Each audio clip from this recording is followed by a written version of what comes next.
الحمد لله نحمده ونصلي ونسلم على حبيبه الكريم أما بعد فأعوذ بالله من الشيطان الرجيم بسم الله الرحمن الرحيم ألا إن أولياء الله لا خوف عليهم ولا هم يحزنون صدق الله العظيم وبلغ رسوله النبي الأمين الكريم ونحن على ذلك لمن الشاهدين والشاكرين والحمد لله رب العالمين۔ خواجہ ہند وہ دربار ہے اعلیٰ تیرا، خواجہ ہند وہ دربار ہے اعلیٰ تیرا، کبھی محروم نہیں مانگنے والا تیرا۔ کرسی ڈالی تیری تخت شہ جیلاں کے قریب، کرسی ڈالی تیری تخت شہ جیلاں کے قریب، کتنا اونچا کیا اللہ نے رتبہ تیرا۔ اور محی دین غوث ہیں اور خواجہ معین دی ہیں، محی دین غوث ہیں اور خواجہ معین دی ہیں، اے حسن کیوں نہ ہو محفوظ عقیدہ تیرا۔ بارگاہ رسالت میں آپ صلی اللہ تعالیٰ علیہ وسلم میں جھوم جھوم کر ہدیہ درود پاک پیش کریں۔ اللہم صلی علی سیدنا شفیعنا حبیبنا مولانا محمد معدن الجود والکرم وعلی آلہ وصحابہ وبارک وسلم۔ صلاۃ و سلام علیک یا رسول اللہ، صلاۃ و سلام علیک یا حبیب اللہ۔ خطبہ مسنونہ کے بعد میں نے جس آیت کریمہ کی تلاوت کرنے کا شرف حاصل کیا، پروردگار عالم قرآن مقدس کے اندر ارشاد فرما رہا ہے، الا ان اولیاء اللہ لا خوف علیہم ولا هم یحزنون۔ الا خبردار، ہوشیار، ان بے شک اولیاء اللہ، اللہ کے دوستوں کو، لا خوف علیہم انہیں کوئی خوف نہیں، ولا هم یحزنون نہ کوئی غم۔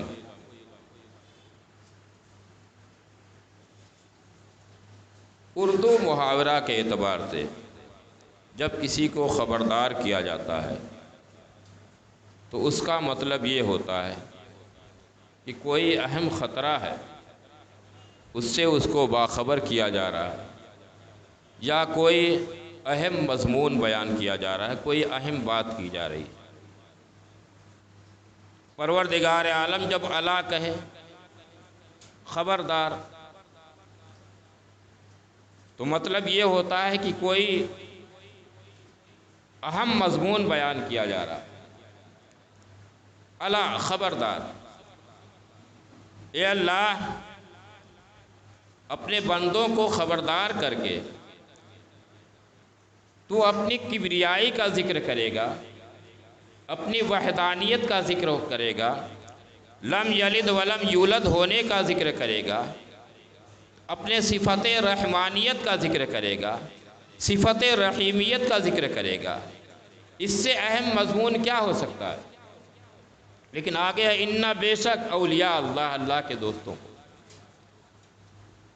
یعنی یہاں پہ خدا کی وحدانیت کا ذکر نہیں ہے، خدا کی صفات کا ذکر نہیں ہے، یہاں پہ خدا کے دوستوں کا ذکر ہے، خدا کے محبوبین کا ذکر ہے۔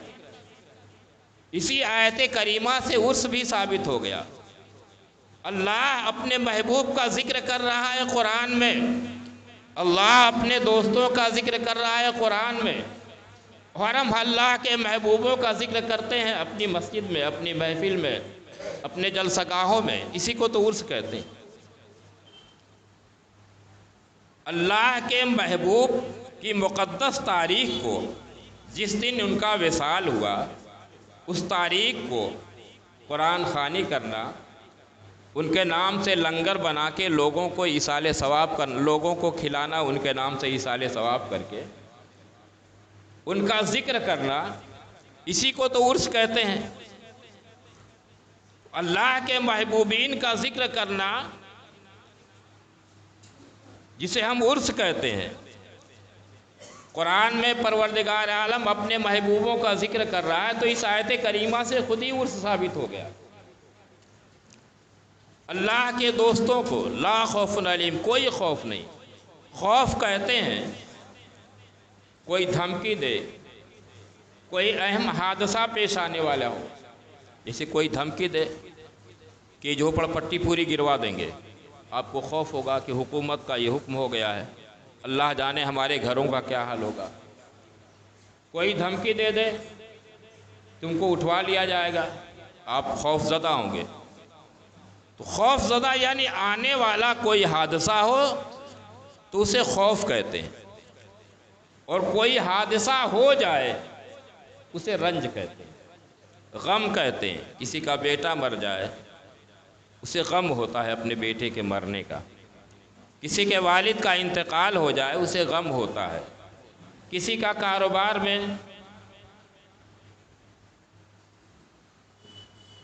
نقصان ہو جائے،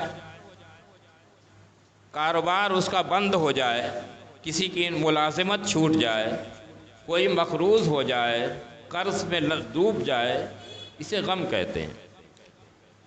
مگر یہاں پروردگار عالم کا ارشاد ہے جو میرے دوست ہیں انہیں نہ تو کوئی آنے والے حادثہ کا خوف ہے، اور جو کچھ ان کے ساتھ ہو جاتا ہے نا انہیں غم ہوتا ہے۔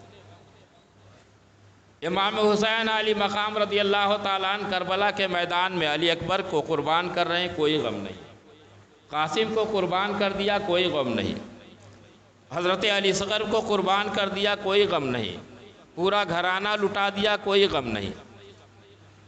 سرکار خواجہ غریب نواز ہندوستان کی سرزمین پہ آئے، پرتھوی راج کی دھمکی آ رہی ہے، کوئی خوف نہیں۔ جادوگر آ کے دھمکی دے رہا ہے، کوئی خوف نہیں۔ پانی بند کیا جا رہا ہے، کوئی خوف نہیں۔ تو جو اللہ کے دوست ہوتے ہیں نہ انہیں کوئی خوف ہوتا ہے نہ کوئی غم ہوتا ہے۔ یہ رجب کا مہینہ، اس کی نسبت عطائے رسول سلطان الہند سرکار خواجہ غریب نواز سے ہے۔ اسے چھٹی کا مہینہ بھی کہتے ہیں، خواجہ کی چھٹی اور بڑے پیر کی 11، سنی نہ کرے گا تو بھلا کون کرے گا۔ اس مہینے کی 6 تاریخ 6 رجب چھٹی شریف پورے ہندوستان میں سرکار خواجہ غریب نواز کی دھوم، اور کیوں نہ دھوم ہو کہ ان کو راجہ، میرے خواجہ کو راجہ سرکار نے بنا کے بھیجا ہے۔ وہ سلطان الہند ہیں، یہ 5 سال کی کرسی والے آتے رہیں گے جاتے رہیں گے، مگر میرے خواجہ کی شان یہ ہے ہر سال لاک ڈاؤن لگتا ہے مگر خواجہ کا عرس کبھی بند نہیں ہوتا۔ پچھلے سال لاک ڈاؤن ہوا، خواجہ نے پہلے اپنا عرس کرایا، پھر لاک ڈاؤن لگا، اسی دھوم سے عرس ہوا۔ اس کے بعد گئے سال جب خواجہ کا عرس آیا لاک ڈاؤن کھل گیا، عرس ہو گیا، پھر لاک ڈاؤن لگا۔ امسال بھی عرس کا موقع آیا، خواجہ نے سب کچھ کھلوا دیا، عرس اسی دھوم سے ہو رہا ہے۔ اسی کو کہتے ہیں کہ اصل حکومت تو میرے خواجہ کی ہے۔ اور جن کو بڑا ناز تھا، بڑا غرور تھا کہ ہم ہندوستان کے راجہ ہیں، خواجہ نے ان کے ہاتھ میں جھاڑو پکڑا دیا، تم جھاڑو لگاؤ، تمہاری اوقات یہی ہے۔ تو میرے خواجہ وہ ہیں جن کو پیارے آقا صلی اللہ تعالی علیہ وسلم نے ہندوستان کی ولایت عطا کی۔ آپ خطۂ سجستان کے قصبہ سنجر میں اسی مہینے یعنی رجب کی 14 تاریخ کو دوشنبہ کے دن 537 ہجری میں آپ کی ولادت ہوئی۔ آپ کے والد کا نام ہے سید غیاث الدین، جو حضرت امام حسین علی مقام رضی اللہ تعالیٰ عنہ اور پھر حضرت مولا علی شیر خدا خاتون جنت حضرت فاطمہ زہرا رضی اللہ تعالیٰ عنہ کے ذریعے اللہ کے رسول صلی اللہ تعالیٰ علیہ وسلم تک آپ کا سلسلہ نسب مل جاتا ہے، یعنی باپ کی طرف سے، والد کی طرف سے آپ حسینی سید ہیں۔ آپ کی والدہ محترمہ ام الورا بی بی ماہ نور، آپ سید داؤد کی بیٹی ہیں، اور آپ کے والد سید داؤد یہ سید عبداللہ حنبلی کے بیٹے ہیں، اور سید عبداللہ حنبلی یہ سرکار غوث اعظم رضی اللہ تعالیٰ عنہ کے دادا ہیں۔ تو سرکار خواجہ غریب نواز کی والدہ محترمہ یہ سید عبداللہ حنبلی کی پوتی ہوتی ہیں، اور سرکار غوث اعظم سید عبداللہ حنبلی کے پوتے ہوتے ہیں۔ اس طرح سے سرکار غوث اعظم کے آپ بھانجے ہوتے ہیں، بڑا قریبی رشتہ ہے۔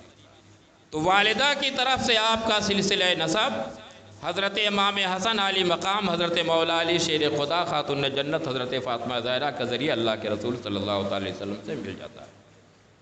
تو والد کی طرف سے حسینی، والدہ کی طرف سے حسنی، یعنی نجیب الطرفین سید ہے۔ ماں کی طرف سے بھی سید، باپ کی طرف سے سید، ماں کی طرف سے حسنی، باپ کی طرف سے حسین۔ آپ اپنے شکم مادر میں ہی ہیں۔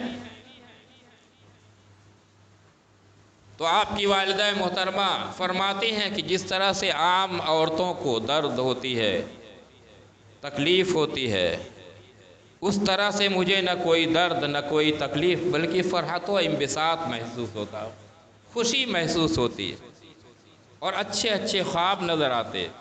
یہاں تک کہ جب سرکار خواجہ غریب نواز کی ولادت ہوئی تو اور بچے پیدا ہوتے ہیں تو روتے ہوئے پیدا ہوتے ہیں، لیکن سرکار خواجہ معین الدین چشتی کی ولادت ہوئی تو آپ اپنی پیشانی کو سجدے میں رکھ کر کے رب تبارک و تعالیٰ سے راز و نیاز میں مشغول ہو جاتے ہیں۔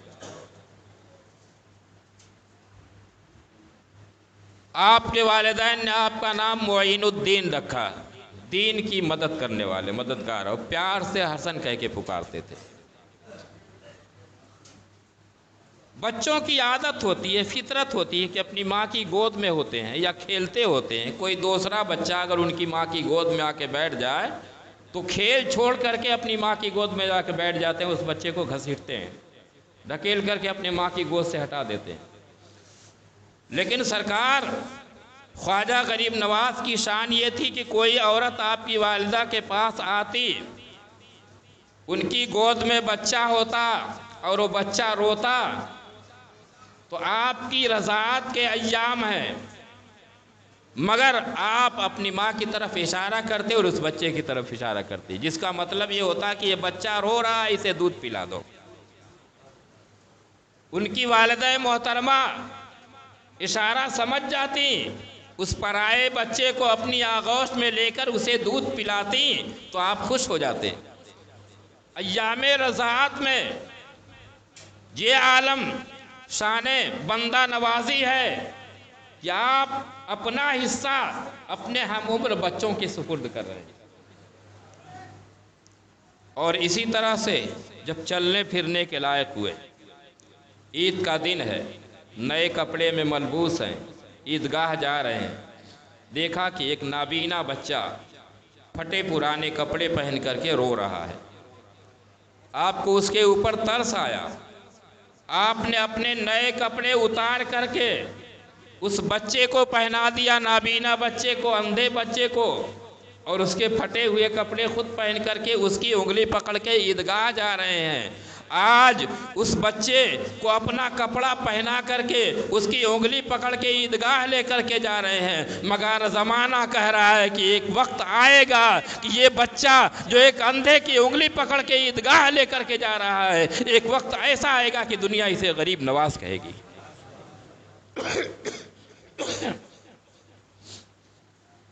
ابتدائی تعلیم آپ نے اپنے گاؤں میں ہی، سنجر میں ہی حاصل کی۔ قرآن کی تعلیم حاصل کی، حافظ قرآن ہوئے، قاری ہوئے، عالم دین ہوئے۔ آپ کے والد کا سایہ سر سے اٹھ گیا، ابھی آپ کی عمر 15 سال پہنچنے بھی نہیں پائی تھی کہ والد کا سایہ سر سے اٹھ گیا، اور کچھ ہی دنوں کے بعد والدہ کا سایہ بھی سر سے اٹھ گیا۔ اب آپ کے والد کے ترکے میں جو آپ کو حصہ ملا تھا وہ انگور کا ایک باغ تھا اور پانی کی ایک پنچکی تھی۔ ایک دن آپ اس باغ میں پانی دے رہے تھے کہ ایک مجذوب کا گزر ہوا جسے ابراہیم قندوزی کہتے ہیں۔ وہ باغ میں آ گئے اتفاق سے، تو آپ نے احترام سے کیا ملتا ہے، ادب سے کیا ملتا ہے، یہی ہمارے ہاں اہل سنت و جماعت کے ہاں ادب سب سے بڑی چیز ہے۔ ادب جو نہ سیکھے وہ حیوان ہے، ادب ہی سے انسان ہے۔ آدمی جتنا ادب کرتا ہے اللہ اس کا مرتبہ اتنا ہی بلند کرتا ہے۔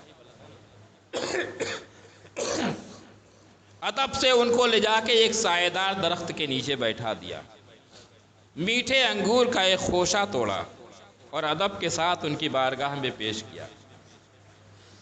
اس ادب کو دیکھ کر کے وہ بزرگ آپ سے خوش ہو گئے، اور خوش ہونے کے بعد اپنی تھیلی سے ایک کھلی نکالی، اسے منہ سے چبایا اور سرکار خواجہ غریب نواز کو کے منہ میں کھلا دیا۔ آپ نے اس کو کھا لیا۔ جیسے ہی کھایا آپ کے دلوں کی دنیا بدل گئی، اس لیے کہ اللہ والوں کی جھولیوں میں روپیہ پیسہ نہیں ہوتا، وہ اللہ والے ہیں، ان کی جھولی میں ولایت ہوا کرتی ہے۔ دلوں کی دنیا بدل گئی، پنچکی اور باغ دونوں بیچ دیا، اور جو پیسہ ملا غربا مساکین میں تقسیم کر دیا۔ اب نکل گئے سیر و سیاحت کے لیے۔ کام کیا ہے؟ مزید اعلیٰ تعلیم حاصل کرنے کے لیے نیشاپور، بغداد، بخارا، سمرقند سارے علاقوں میں گھوما۔ آج تو ہمارے یہاں اتنی سہولت ہے، کسی ایک مدرسے میں چلے جاؤ، سارا علم حاصل کر لو، قرآن بھی پڑھ لو، تفسیر بھی پڑھ لو، حدیث بھی پڑھ لو، فقہ بھی پڑھ لو، نحو بھی پڑھ لو، صرف بھی پڑھ لو، سب پڑھ لو۔ مگر پہلے کوئی ایک بہت بڑا محدث ہے تو ان کی بارگاہ میں جا کے علم حدیث حاصل کرتے، ایک کوئی بہت بڑا مفسر ہے تو ان کی بارگاہ میں پہنچ کر کے علم تفسیر حاصل کرتے، ایک کوئی بہت بڑا فقیہ ہے تو ان کی بارگاہ میں پہنچ کر کے علم فقہ حاصل کرتے۔ در در کی ٹھوکریں کھاتے، تب جا کر کے وہ عالم دین بنتے تھے۔ مگر وہ عالم دین بنتے تھے تو جتنے ہی مشقت سے علم حاصل کرتے تھے ویسے ہی اتنے بڑے عالم ہوتے تھے۔ اب علم دین ہمیں بڑی آسانی سے مل رہا ہے، اسی لیے اس کی ہم نے قدر چھوڑ دی، اس کی قدر نہیں کرتے۔ علم دین حاصل کرنے کے بعد اب عالم ہو گئے، ایک بڑے باپ کے اولاد ہیں، حسنی حسینی سید ہیں، انہیں کس چیز کی ضرورت ہے؟ لیکن سنو، جب آدمی یہ سوچنے لگتا ہے کہ ہم سب کچھ ہیں، اسے کچھ نہیں ملتا۔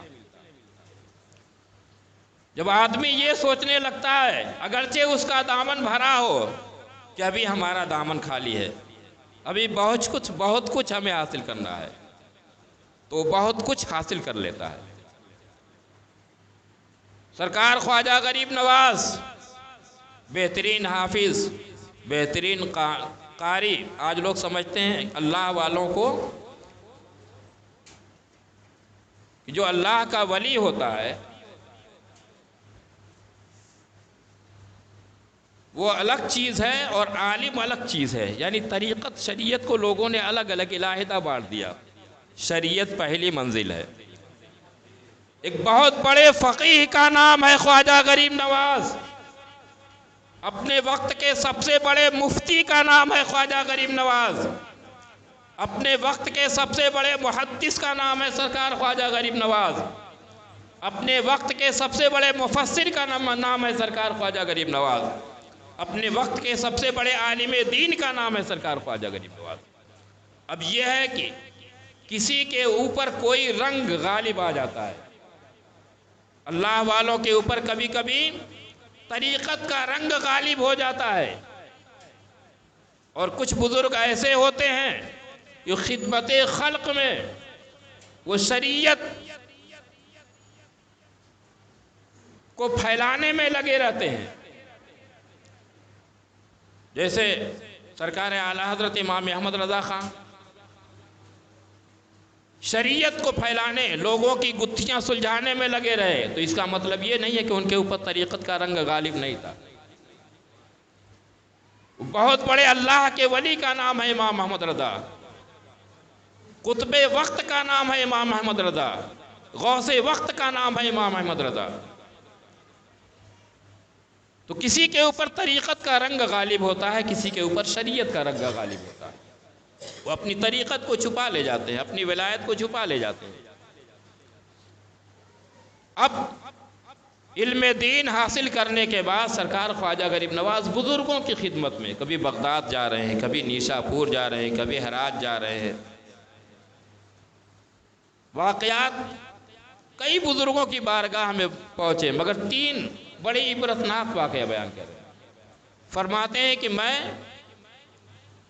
ملک شام میں ایک جگہ گیا تو دیکھا کہ شام کے کنارے ایک غار ہے، اس میں ایک بڑے نحیف و ناتواں بزرگ ہے، غار میں عبادت و ریاضت میں مصروف ہے۔ میں ان کی بارگاہ میں پہنچا، مگر غار کے دروازے پر 2 شیر بیٹھے ہوئے تھے۔ اب شیروں کی وجہ سے میری ہمت نہیں ہوتی تھی کہ میں اندر جاؤں۔ اب ظاہر سی بات ہے کہ شیر کہیں اور دیکھ لے آپ تو اس کے قریب کیسے جائیں گے؟ اتنے میں وہ بزرگ کی نظر پڑ گئی میرے اوپر، تو فرماتے ہیں چلے آؤ چلے آؤ، شیر کیا ہے؟ جو اللہ سے ڈرتا ہے اس سے سب ڈرتے ہیں۔ بزرگوں کی خدمت کرتے رہو، یہ شیر تمہارا کچھ نہ بگاڑیں گے۔ آپ ان کی بارگاہ میں پہنچے، ان کی خدمت میں کہا کہاں سے آنا ہوا؟ کہا سنجر سے آیا۔ کہا بہت خوب، بزرگوں کی خدمت کیا کرو، اس سے بہت کچھ ملتا ہے۔ بزرگوں کی خدمت سے بڑا فیض ملتا ہے، خالی چلہ سے فیض نہیں ملتا، بزرگوں کی خدمت سے فیض ملتا ہے، ان کی بارگاہ سے۔ چاہے بزرگ زمین پر ہو چاہے زمین میں ہو، ان کی بارگاہ میں جاؤ گے تو فیض ملے گا، مگر جو جانے کا طریقہ ہے اس طریقے پر جاؤ، نماز پڑھتے ہوئے جاؤ، شریعت کی پابندی کے ساتھ جاؤ، ادب کے سانچے میں ڈھل کر کے جاؤ، ادب کے ساتھ ان کی بارگاہ میں پہنچے ہو، وضو کرو یا غسل کر کے ان کی مزار پہ جاؤ، جانے کے بعد وہاں جو مسجد ہے 2 رکعت نماز پڑھو، جو کچھ ہو سکے قرآن کی تلاوت کرو، پھر ان کی بارگاہ میں 4 ہاتھ کے فاصلے پر بیٹھ کر کے ایصال ثواب کرو، اور اس کے بعد تصور کر کے ان سے فیض و برکات حاصل کرو۔ ڈھول بجاتے ہوئے جاؤ، چادر لے کر کے گلی گلی گھماتے ہوئے جاؤ، نمائش کرتے ہوئے جاؤ۔ کیا تمہاری چادر کے وہ محتاج ہیں؟ یہ ڈھول لے کر کے گلی گلی جو نمائش کرتے ہو، کیا اس کا مقصد ہے؟ تم سرکار خواجہ غریب نواز کے دیوانے ہو؟ اس کو دیوانگی کہتے ہیں۔ نماز کو پامال کرتے ہوئے جاتے ہو اور کہتے ہو عاشق سرکار خواجہ غریب نواز ہیں۔ ارے نماز کو عام کرنے کے لیے وہ تشریف لائے، اللہ کا پیغام، اللہ اور اس کے رسول کا پیغام پہنچانے کے لیے ہندوستان کی سرزمین پہ آئے، تو اب جو ان کے پیغام کو آگے بڑھائے گا وہ تو ان کا عاشق ہوگا، دیوانہ ہوگا، اور جو ان کے پیغام کو پامال کرے گا وہ دیوانگی کا دعویٰ کرتا ہے تو اس کا دعویٰ جھوٹا ہے۔ فرماتے ہیں بزرگوں کی خدمت کیا کرو۔ ایک چیز ہے جس کی وجہ سے میں 30 سال سے پریشان ہوں۔ کہا حضور کیا؟ کہا نماز ہے۔ کہا نماز کے بارے میں جب میں سوچتا ہوں تو گھبرا جاتا ہوں کہ نماز یہ وہ چیز ہے جو بندے کو اللہ سے ملاتی۔ اگر حق نماز ادا کیا تو سب کچھ ادا کر لیا، اور شرائط نماز چھوٹی تو زندگی برباد کر لیا۔ آج ہمارا معاملہ تو یہ ہے کہ نماز پڑھنے کے لیے بہت سے لوگ آتے ہیں، مگر شرائط نماز ہی پتہ نہیں۔ کئی لوگوں کو دیکھتا ہوں کہ پیٹ کھلا ہوا رہتا ہے، پیٹھ کھلی ہوئی رہتی ہے، پینٹ وغیرہ جب پہنو تو دیکھو رکوع سجدہ کر کے کہ ادھر کا حصہ کھل تو نہیں رہا ہے۔ شرائط نماز ہے، ناف سے لے کر کے گھٹنے تک مردوں کا چھپنا فرض ہے نماز میں۔ اگر ایک تسبیح کے برابر بھی کھل گیا تو نماز تمہاری نہیں ہوگی، اور معاملہ ایک مکمل کھلا ہی رہتا ہے۔ ایسے ایسے پینٹ پہن کے رہتے ہیں، یہ گھٹنے سے اوپر کا حصہ پورا پھٹا ہوا رہتا ہے۔ ظاہر سی بات ہے، تصویریں ایسے ایسے شرٹ پہن کے آتے ہیں، کسی نیتا کی تصویر ہے، کسی ہیرو کی تصویر ہے، کسی شیر کی ہے، بھالو کی ہے، چیتا کی ہے۔ ظاہر سی بات ہے کہ تمہاری نماز ہی نہیں ہوتی۔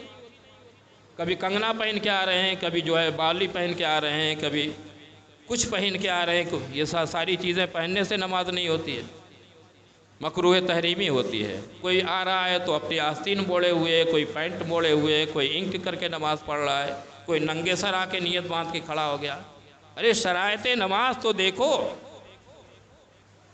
ٹوپی لگانا، ننگے سر نماز پڑھنا کسی نبی کی سنت ہے، کسی صحابی کی سنت ہے، کسی ولی کی سنت ہے۔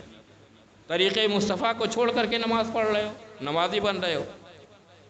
کہا نماز کے بارے میں سوچتا ہوں تو میں کانپنے لگتا ہوں کہ میں نے حق نماز ادا کیا یا نہیں کیا۔ اگر حق نماز ادا کیا تب تو ٹھیک ہے، ورنہ میدان محشر میں پورا معاملہ خالی خالی رہے گا، پوری عمر برباد۔ پھر ایک بزرگ کا واقعہ بیان کرتے ہیں، کرمان پہنچا، شیخ احد الدین کرمانی، ان کی بارگاہ میں تو دیکھا کہ حضرت ایک غار میں بیٹھے ہوئے عبادت و ریاضت میں مصروف ہیں۔ پوچھا حضرت کب سے آپ یہاں پہ ہیں؟ فرماتے ہیں میں ایک جنازے کے ساتھ قبرستان چلا گیا تھا، لوگ میت کو دفن کرنے لگے اور ہم چند لوگ بیٹھ کر کے گفتگو کرنے لگے، اس میں ایک بات نکل گئی جس پہ مجھے ہنسی آ گئی۔ ہوتا ہے نا، ادھر لوگ مردے کو دفن کرتے ہیں، ادھر لوگ بیٹھ کر کے وہ ہنسی مذاق ٹٹی بازی کرتے رہتے ہیں۔ وہیں ایک قبر تھی، آواز آئی اے نادان، جس کے پیچھے ملک الموت ہو۔ ہم سب کے پیچھے ملک الموت ہمارے وقت کا انتظار کر رہے ہیں، جس کے پیچھے ملک الموت جیسا حریف ہو اور آگے قبر جیسی تاریک کوٹری ہو، قبر جیسا گڈھا ہو۔ ہے کوئی جو یہ کہے کہ نہ ہمارے سامنے ہمیں قبر میں جانا، نہ ملک الموت سے ہمیں ملاقات کرنا ہے۔ آپ کرو چاہے نہ کرو، وہ آپ سے کر لیں گے جب آپ کا وقت ہوگا تو۔ ملک الموت ہر ایک کے پیچھے ہے اور قبر کا گٹھا ہر ایک کے سامنے ہے۔ بولے جس کے سامنے قبر کی تاریک کوٹری ہو، قبر کا گٹھا ہو، پیچھے ملک الموت جیسا حریف ہو، اور اس قبر میں مونس و غمخوار دوست احباب نہ ہو۔ آپ بیمار پڑتے ہو تو ہزاروں دوست رشتہ دار آ جاتے ہیں، کیا ہو گیا؟ بخار آ گیا، طبیعت خراب ہو گئی، سر میں درد ہے، دوا لے کر کے آؤں۔ قبر میں پھٹکے پڑ رہے ہیں، مگر مونس و غمخوار سانپ اور بچھو وہ آپ کو خوشخبری سنانے آئیں گے، ڈسنے آئیں گے۔ بولے اسے ہنسی سے کیا کام؟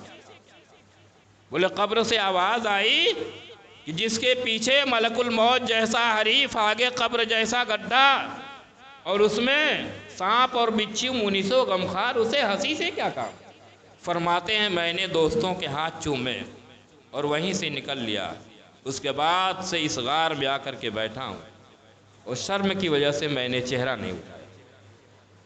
اور آگے ایک بزرگ کا واقعہ بیان کرتے ہیں، نہایت نحیف تھے، نابینا تھے، اندھے تھے، لبادہ پہ بیٹھے ہوئے تھے۔ میں نے پوچھا حضور آنکھیں کب سے چلی گئی؟ فرماتے ہیں میں اللہ کی عبادت میں مصروف تھا، میرا کام جب کمال کو پہنچ گیا، میں مرتبہ کمال کو پہنچ گیا، تو ایک دن میری نظر ایک غیر پہ پڑ گئی۔ آواز آئی، دعویٰ میری محبت کا کرتا ہے، دیکھتا ہے دوسرے کو۔ میں نے کہا مولا ایسی آنکھیں جو اللہ کے علاوہ کسی دوسرے کو دیکھے، ان آنکھوں کی ضرورت نہیں، وہ آنکھیں چلی جائیں۔ فوراً میری آنکھیں چلی گئیں، میں نابینا ہو گیا، اسی گوشے تنہائی میں اللہ کی عبادت میں مصروف رہتا۔ یہ ہیں سرکار خواجہ غریب نواز، مگر نکلے پیر کی تلاش میں۔ نیشاپور کے علاقے میں ایک جگہ ہے قصبہ ہارون، وہاں حضرت خواجہ عثمان ہارونی کی بارگاہ میں پہنچے۔